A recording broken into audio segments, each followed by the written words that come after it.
का विभिन्न जिल्लाहरूमा पुगेर कार्यक्रमको स्थलगत अध्ययन अवलोकन तथा सरकारवालाहरूसँग प्रत्यक्ष अन्तर्क्रिया गरेको छ। पूर्वका झापा, मोरङ, सुनसरी र धनकुटादेखि पश्चिमका कैलाली हुँदै रूपन्देहीसम्म 2वटा टोली मार्फत गरिएको अनुगमनबाट हामीले कार्यक्रमका उपलब्धि र चुनौती दुवैलाई नजिकबाट बुझ्ने अवसर प्राप्त गरेका छौँ।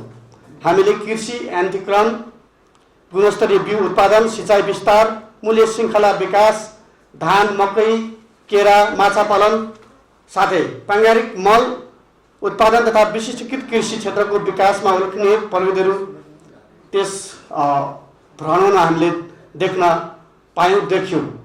यी उपलब्धिहरूले कृषि अधिकरणको आधार निर्माण गर्न महत्त्वपूर्ण योगदान पुर्याएको महसुस गरेका छौँ।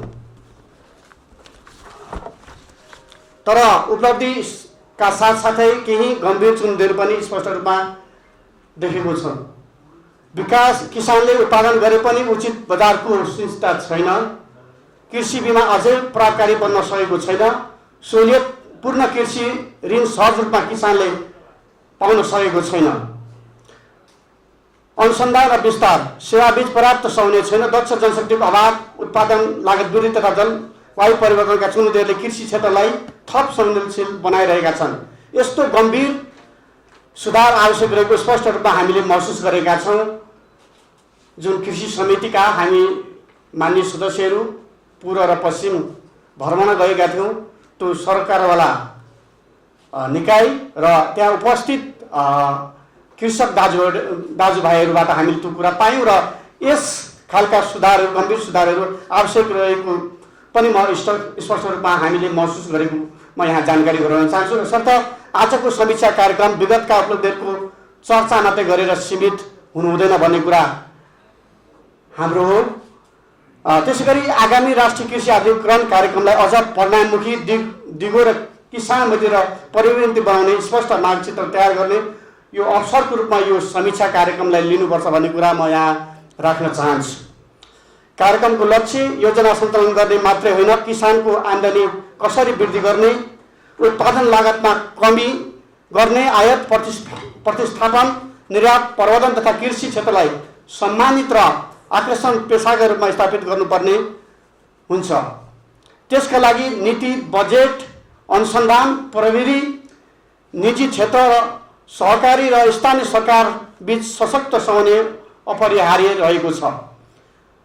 यहाँहरूले अघि पनि प्रेजेन्टेसनको वखत भन्नुभयो, हामीले कार्यक्रम गर्दै गर्दाखेरि वाडा स्थानीय तहका वाडा अध्यक्षहरूले सिफारिस नदिने खालका समस्याहरू आएको कुरा राख्नुभयो। यो किन के कसरी त्यो कुराहरू भइरहेको छ, यो कुराहरूको समन्वय स्थानीय सरकार बीच सशक्त हामीले समन्वय गर्न सकेन भने हाम्रो यो कार्यक्रम सफल हुँदैन। त्यसको निम्ति पनि हामीले यस्ता क्रियाकलापलाई, यस्ता हाम्रो कार्यक्रमलाई प्रभावकारी गर्नको निम्ति पनि हाम्रो समन्वय हुन अपरिहार्य छ भन्ने कुरा हामीले महसुस गरेका छौँ। र कृषि तथा प्राकृतिक स्रोत समितिको तर्फबाट हामी आवश्यक नीतिगत सुधार, प्रभावकारी कानुन व्यवस्था र कार्यक्रमको गुणस्तरीय कार्यान्वयनका लागि सदैव रचनात्मक सहयोग र आवश्यक सहजीकरण गर्ने प्रतिबद्ध रहेको विश्वास पनि म यहाँ दिलाउन चाहन्छु। किनभने यहाँहरूले राज्यको सरकारको मेगा प्रोजेक्ट, किनभने अन्य अरू कार्यक्रमहरू, किसानसँग पुग्ने कार्यक्रमहरू योभन्दा अर्को कार्यक्रम छैन। त्यसकारण यहाँले जुन कार्यक्रम सञ्चालन गर्दै हुनुहुन्छ, यो कार्यक्रम भनेको सरकारको मेगा प्रोजेक्ट हो। यस कार्यक्रमलाई सहयोग गर्नको निम्ति कृषि तथा प्राकृतिक स्रोत समितिले सधैँ नै तपाईँको सहजीकरण गर्ने प्रतिबद्धता रहेको पनि म विश्वास दिन चाहन्छु। र विगतको 10 वर्षको अनुभवलाई जसरी यहाँ उपस्थित हुनुभएको छ, देशभरबाट तपाईँको 48वटा कार्यान्वयन इकाइबाट उपस्थित हुनुभएको छ।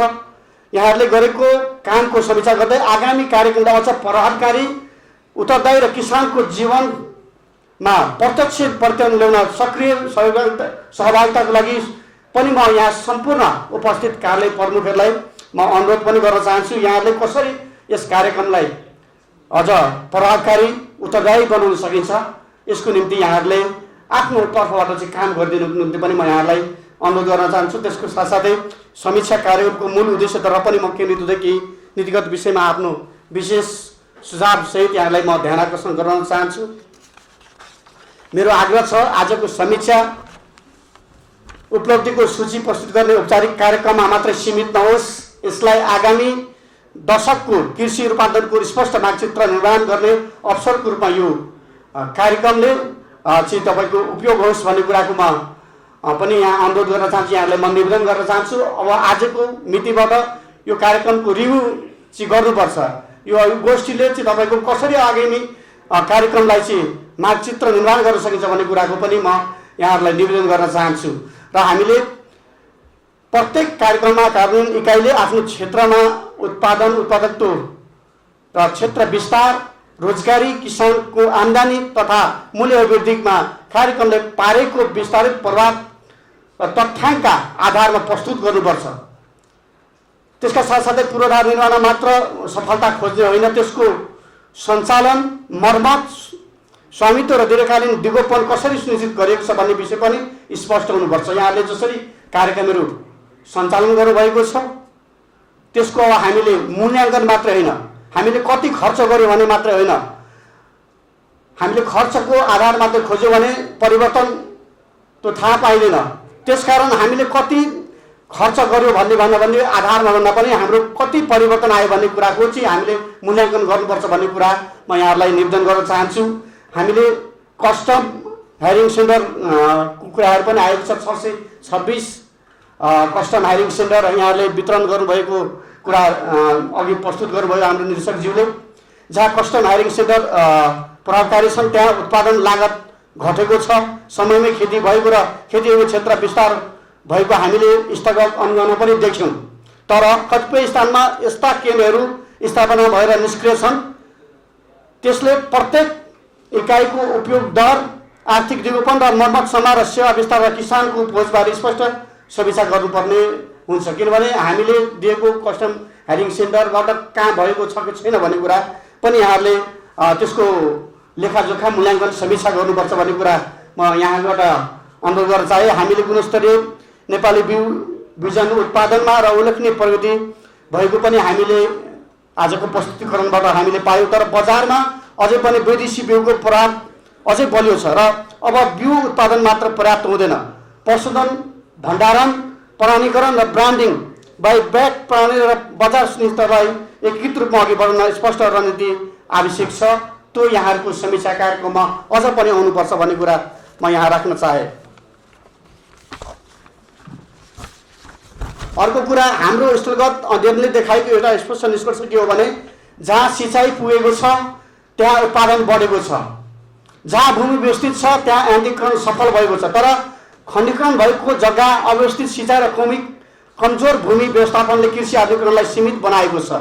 यस विषयमा यहाँहरूले अझ पनि कसरी हामीले चक्लाबन्दीलाई चाहिँ प्रोत्साहन गर्न सक्छौँ, सामूहिक खेतीलाई कसरी तपाईँको प्रोत्साहन गर्न सक्छौँ र आधुनिक सिँचाइ र कृषि पूर्वाधारलाई एकीकृत कार्यक्रममा कसरी अगाडि बढाउन सकिन्छ भन्ने कुरामा चाहिँ यसमा चाहिँ ध्यान दिनु भयो भने अझ पनि हामीले खोजेको प्रगति पाउँछौँ भन्ने कुरा हामीले लिएका छौँ।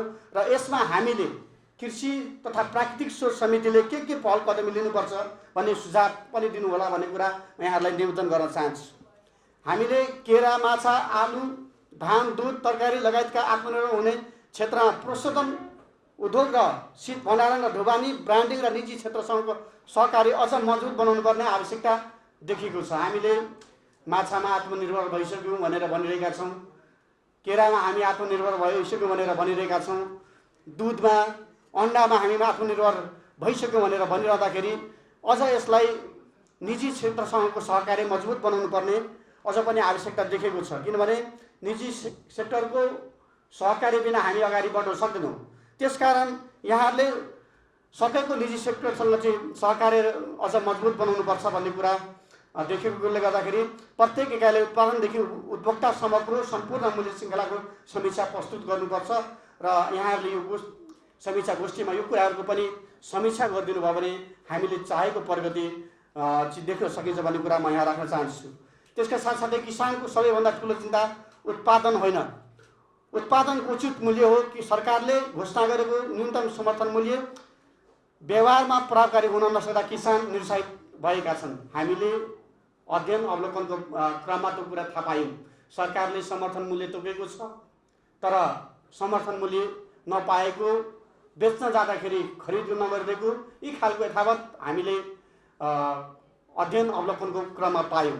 यस विषयमा पनि सरकारको जुन खरिद ऐनको अघि पनि खरिद ऐन प्रणाली, निजी क्षेत्रको भूमिका र सहकारीको सहभागिता र बजार स्थिरताको जुन स्पष्ट खाका छ, यसलाई चाहिँ हामीलाई कसरी तपाईँको यो स्पष्ट खाका ल्याउन सक्छौँ? किनभने भूगोलमा तपाईँहरू खट्नु भएको छ, त्यस ठाउँमा किसानसँग तपाईँहरू जोडिनु भएको छ।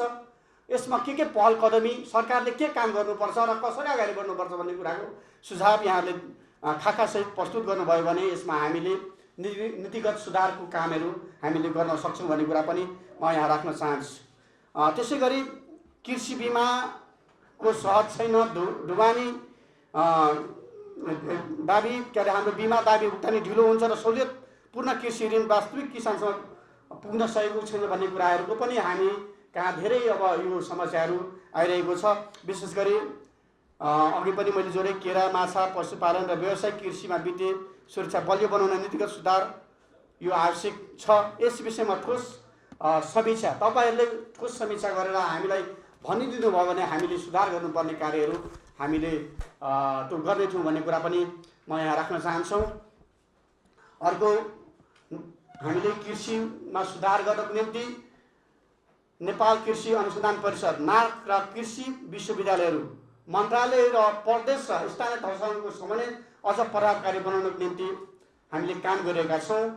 कृषि समितिले नार्कको पुनर्संरचनाको सम्बन्धमा हामीले उपसमिति बनाएर त्यसमा चाहिँ कसरी काम गर्न सकिन्छ, पुनर्संरचना कसरी गर्न सकिन्छ भनेर हामीले गम्भीर छलफलहरू गरिरहेका छौँ।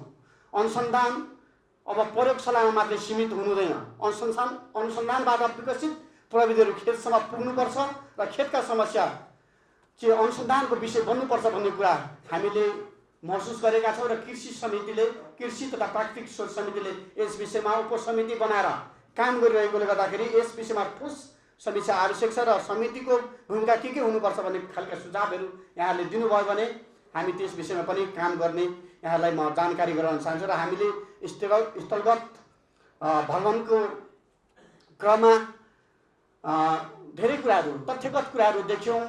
किसानहरूसँग हामीले बस्यौँ र उहाँहरूबाट सुन्यौँ पनि, र जहाँ सक्षम, प्रतिबद्ध र किसान मैत्री प्राधिकरण जनशक्ति छ त्यहाँ कार्यक्रम पनि सफल भएको छ। जहाँ जनशक्ति कमजोर छ त्यहाँ संरचना भएर पनि परिणाम देखेको छैन। यो कुरा हामीले भूगोलमा गएर प्रत्येक जहाँ हामी घुम्यौँ, किनभने 12वटा जिल्लामा हाम्रो भ्रमण रहेको थियो, त्यो स्थानमा पुग्दै गर्दाखेरि त्यो कुराहरू हामीले महसुस गरेका छौँ। त्यसैले म माननीय मन्त्रीज्यूको उपस्थिति यहाँ रहेको छ, म माननीय मन्त्रीज्यूलाई ध्यानाकर्षण पनि गराउन चाहन्छु। विशिष्टीकृत कृषि कार्यक्रमका लागि विशिष्टीकृत जनशक्तिको आवश्यकता हुन्छ। किसानको घरदैलोमा पुगेर सेवा दिन नसक्ने, कार्यक्रमको उद्देश्य अनुसार काम गर्न नसक्ने जनशक्तिको पुनर्व्यवस्थापन गरी दक्ष र परिणाममुखी र किसान मैत्री प्राधिकरणलाई जिम्मेवारी दिन पनि म माननीय मन्त्रीज्यूको ध्यानाकर्षण गर्न चाहन्छु। यदि हामीले त्यस्तो गऱ्यौँ भने हामीले कृषिमा जसरी कृषि क्रान्ति गर्ने लक्ष्य लिएका छौँ त्यो लक्ष्य पुरा गर्नको निम्ति त्यस प्राधिकरणले दक्ष विशिष्टीकृत प्राधिकरणले काम गर्नेछ भन्ने कुरा पनि म यहाँलाई ध्यानाकर्षण गराउन चाहन्छु। र अघि धेरै कुराहरू आएको छ, तपाईँको सार्वजनिक खरिद ऐन अनुदान कार्यक्रम मिति नभएको भन्ने कुराहरू आएको छ। यो कुरामा कृषि तथा प्राकृतिक स्रोत समितिको सभापतिको हिसाबले यस कुरामा मेरो पनि ध्यानाकर्षण भएको छ। यसमा हामीले सकेको कानुन नीतिगत सुधार गर्नुपर्ने कुराहरू रहेको छ भने त्यसमा हामीले अध्ययन गरेर सुधार गर्नुपर्ने कुराहरू हामी गर्ने नै छौँ। अनुदानको विषय पनि तपाईँको 50% भने तापनि टिडिएस कर लगायतको काटेर 30 देखि 35% जुन पाउने किसानहरूले जुन पाइरहेको छ, यसमा पनि सकेको हामीले कहाँ के कमी कमजोरी भएको छ, कसरी सुधार गर्न सकिन्छ, यस विषयमा पनि कृषि तथा प्राकृतिक स्रोत समितिको सभापतिको हिसाबले म मेरो ध्यानाकर्षण भएको छ भन्ने कुरा पनि म यहाँ राख्न चाहन्छु। र मैले यहाँलाई के पनि अनुरोध गर्न चाहन्छु भने जुन ठाउँमा पकेट सेक्टर सुपर जोनको मापदण्ड पुगेको छ भने त्यस क्षेत्रमा चाहिँ तपाईँको सोही अनुसारको कार्यक्रमहरू लानुपर्छ। मानौँ तेह्रथुममा तपाईँको अलैँचीको सुपर जोनको कार्यक्रम लानुपर्नेछ, तर त्यहाँ तपाईँको आँपको कार्यक्रम लगेर त त्यहाँ प्रभावकारी हुँदैन। त्यसकारण हामीले कुन ठाउँमा के उपयुक्त छ होइन, कुन ठाउँमा कुन ब्लक राख्ने, कुन ठाउँमा जोन राख्ने, कुन ठाउँमा सुपर जोन राख्ने, तपाईँहरूले कार्यक्रमहरू लाँदै गर्दाखेरि के अरे कार्यक्षेत्रहरू बढाइरहँदै गर्दाखेरि चाहिँ सोही अनुसार चाहिँ तपाईँको कृषि उपज उत्पादन हुने कुराहरूको मूल्याङ्कन गरेर अध्ययन गरेर त्यो कार्यक्षेत्रहरू बढाउनु भयो भने त्यसले चाहिँ प्रभावकारी काम गर्नेछ भन्ने कुरा पनि म यहाँ राख्न चाहन्छु। र जोन सुपर जोनहरू कसरी चलाउनु पर्छ, नचलाउँदा के फरक पर्छ वा थप गतिशील रूपमा चलाउनु पर्छ वा पर्दैन, किसानले कस्तो सेवा खोजेका छन् र देशको कृषिलाई कसरी अगाडि फड्को पार्नको निम्ति हामीले काम गर्न सक्छौँ भन्ने विषयमा यहाँहरूको स्पष्टता र योजनासहितको कार्यक्रमहरू आयो भने हामीले अझ पनि नीतिगत तहमा सुधार गर्नुपर्ने र कार्यक्रमहरूमा चाहिँ तपाईँको समन्वय सहकार्य गर्ने कुरामा चाहिँ हाम्रो प्रमुख प्राथमिकता रहनेछ भन्ने कुरा म यहाँ राख्न चाहन्छु। र यहाँलाई म के अनुरोध गर्न चाहन्छु भने हाम्रो उत्पादनमा आधारित प्रोत्साहन त छँदैछ, निजी क्षेत्रसँग साझेदारी, कृषि पर्यटन, जलवायु मैत्री कृषि, डिजिटल कृषि र युवामुखी कृषि उद्यम र निर्यात प्रवर्धन र परिणाममा आधारित बजेट पनि प्रणालीका विषयमा पनि ठोस प्रस्तावहरू यहाँहरूबाट आयो भने हामीले आगामी अब यो 83-84 को कार्यक्रमहरू बनाउनको निम्ति पनि हामीले यसमा चाहिँ महत्त्वपूर्ण भूमिका यहाँहरूको सल्लाह समन्वय र हाम्रो पनि त्यसमा चाहिँ तपाईँको समन्वय रहनेछ भन्ने कुरा म यहाँहरूलाई राख्न चाहन्छु। र हामीले स्थलगत अवलोकनका क्रममा एउटा महत्त्वपूर्ण कुरा अनुभव गरेका थियौँ, जहाँ किसान र स्थानीय समुदाय र कार्यान्वयन इकाइबीच विश्वास, साझेदारी र अपनत्व छ, त्यहाँ परिवर्तनको सम्भव पनि भएको हामीले देख्यौँ। त्यसकारण यहाँहरूले सकेको किसानहरूलाई, हाम्रो किसानहरूलाई योजनाको लाभकारी मात्र होइन, हरेक सेवा र हरेक योजनासँग प्रत्यक्ष जोड्नुभयो भने त्यसलाई चाहिँ हामीले संस्थागत रूपमा जोड्न सके मात्र चाहिँ कार्यक्रमको दिगोपन हुन्छ भन्ने कुरा म यहाँ राख्न चाहन्छु। यहाँहरूले सोही बमोजिम आफ्नो जहाँ जहाँ तपाईँहरू कार्यरत हुनुहुन्छ, कुन कुन कार्यालय इकाइमा कार्यरत हुनुहुन्छ, यहाँहरूले आफ्नो किसानहरूलाई चाहिँ लाभदायक रूपमा मात्रै नभइकन प्रत्यक्ष तपाईँको योजनासँग जोड्ने प्रयत्न गर्नुभयो भने यसलाई चाहिँ हामीले संस्थागत रूपमा दिगोपन सुनिश्चित गर्न सक्छौँ भन्ने कुरा पनि म यहाँ राख्न चाहन्छु। र समीक्षा कार्यक्रम मार्फत म यहाँलाई केही आग्रह पनि गर्न चाहन्छु। पहिलो, यो हाम्रो यो जुन उपलब्धि छ, यो 10 वर्षको उपलब्धि, यसलाई हामीले संस्थागत गरौँ र सफल अभ्यासलाई नीति, बजेट र संरचना मार्फत दीर्घकालीन बनाऊ। किनभने हामीले यसलाई संस्थागत गर्न सकेनौँ भने हाम्रो यो सफल अभ्यासलाई नीति र बजेट र संरचना मार्फत दीर्घकालीन बनाउन सकेनौँ भने हामी फेलियर हुन्छौँ। त्यसकारण यसलाई हामीले संस्थागत बनाउनुपर्छ। दोस्रो, समस्यालाई नीतिगत तथा कानुनी सुधार मार्फत हामीले सावधानको बाटोमा पनि अगाडि बढ्नुपर्छ र कानुनले सम्बोधन गर्नुपर्ने विषयहरू स्पष्ट रूपमा समिति समक्ष आयो भने, हाम्रो कृषि तथा प्राकृतिक स्रोत समिति समक्ष आयो भने हामीले त्यसलाई सुधार गर्नुपर्ने कुराहरूमा हामीले उल्लेखनीय भूमिका खेल्ने पनि यहाँहरू समक्ष म प्रतिबद्धता जाहेर गर्न चाहन्छु। र राष्ट्रिय कृषि आधुनिकीकरण कार्यक्रमलाई अब खर्चमुखी मात्रै होइन, परिणाममुखी बनाउनुपर्छ भन्ने कुरा पनि म यहाँहरूलाई अनुरोध गर्न चाहन्छु। उत्पादनमा वृद्धि, उत्पादकत्व, मूल्य अभिवृद्धि र आयात प्रतिस्थापन, निर्यात प्रवर्धन र किसानको आम्दानी वृद्धि केन्द्रित परिणाममुखी कार्यक्रमको रूपमा हामीले यसलाई रूपान्तरण गर्दै चाहिँ लानुपर्छ भन्ने कुरा पनि म आज यस समीक्षा गोष्ठी कार्यक्रममा यहाँहरूलाई अनुरोध गर्न चाहन्छु। त्यसका साथसाथै हाम्रो कृषि तथा प्राकृतिक स्रोत समितिले यो तपाईँको राष्ट्रिय कृषि आधुनिकीकरण परियोजना, यो कार्यक्रमलाई चाहिँ संसदीय अनुगमन, आवश्यक कानुनी सुधार र नीतिगत सहजीकरण र पर्याप्त बजेट सुनिश्चित गर्न सरकारसँग, माननीय मन्त्रीज्यू पनि यहाँ उपस्थित हुनुहुन्छ, हामी निरन्तर सहकार्य र पूर्ण रूपमा चाहिँ सहयोग गर्ने कुराको पनि म यहाँहरूलाई विश्वास दिलाउन चाहन्छु। हाम्रो समितिले तपाईँहरूको साथमा समन्वय गरेर सहकार्य गरेर चाहिँ काम गर्नेछ र तपाईँहरूलाई सहयोगको निम्ति तपाईँहरूको के अरे बजेट, पर्याप्त बजेटको सुनिश्चित गर्नको निम्ति सरकारसँग, मन्त्रालयसँग चाहिँ लबिङ गर्नुपर्ने कुरामा पनि यो समितिले पहल कदमी गर्नेछ भन्ने कुराको पनि म यहाँहरू समक्ष आज यस गोष्ठीबाट विश्वास दिलाउन चाहन्छु। र आजको समीक्षा कार्यक्रमहरू तथ्यमा आधारित र समाधानमुखी र भविष्यदर्शी बनोस् भन्ने कुराको पनि म